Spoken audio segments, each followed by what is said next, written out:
D'abord, il faut savoir que concernant le diabète, c'est pas si facile d'avoir des données en continu et de connaître le nombre exact de patients diabétiques dans la population, parce que le diabète, c'est une situation très hétérogène. Est-ce qu'on va s'intéresser au prédiabète, au diabète, sachant qu'il y a le diabète de type 1, de type 2, du diabète gestationnel?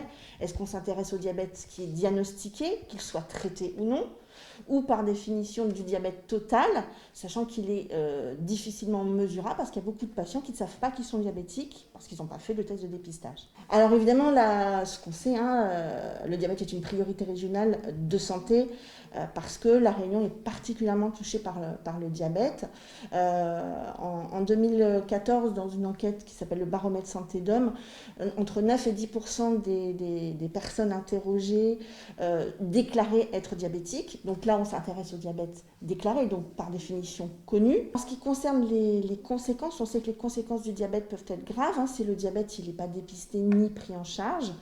Et ce qu'on constate, c'est qu'à La Réunion, les patients diabétiques ont plus de complications en termes d'accidents vasculaires cérébraux, en termes d'altérations rénales et en termes d'amputation qu'en métropole. Et que l'on a une mortalité qui est 3 fois plus importante à La Réunion directement lié au diabète qu'en métropole. Ce qui est important dans le diabète, c'est de connaître un peu les facteurs de risque. On sait que la fréquence de l'obésité, du surpoids est beaucoup plus importante chez les patients qui sont diabétiques que chez les non-diabétiques. Ça, c'est ce qu'on retrouve dans les enquêtes. Or, on sait qu'à La Réunion, environ 10% des Réunionnais qui avaient été interrogés dans l'enquête Barodom en 2014 étaient en situation d'obésité, avec des différences, même si le chiffre est à peu près comparable à la métropole, on a quand même des différences et des spécificités. Les femmes sont plus touchées que les hommes et surtout les proportions d'obésité commencent plus tôt. Donc les femmes avant 45 ans sont plus touchées qu'en métropole. Par ailleurs, les données montrent aussi qu'une grande partie des Réunionnais sont assez éloignés des recommandations en termes de nutrition et d'activité physique. À titre d'exemple, seulement 10% des Réunionnais atteignent le fameux objectif des 5 fruits et légumes par jour. On constate aussi que la pratique d'activité physique est éloignée des recommandations et principalement toujours chez les femmes.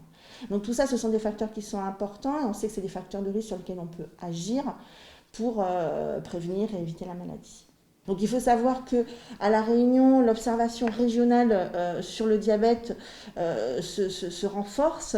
Il y a beaucoup d'acteurs qui travaillent dans le cadre d'un pôle d'observation sur le diabète. Et il y a plusieurs travaux qui sont en cours. Actuellement, il y a une étude sur le prédiabète menée par le CHU. Il y a une étude sur les parcours de soins réalisés par l'ARS, l'assurance maladie et l'ORS.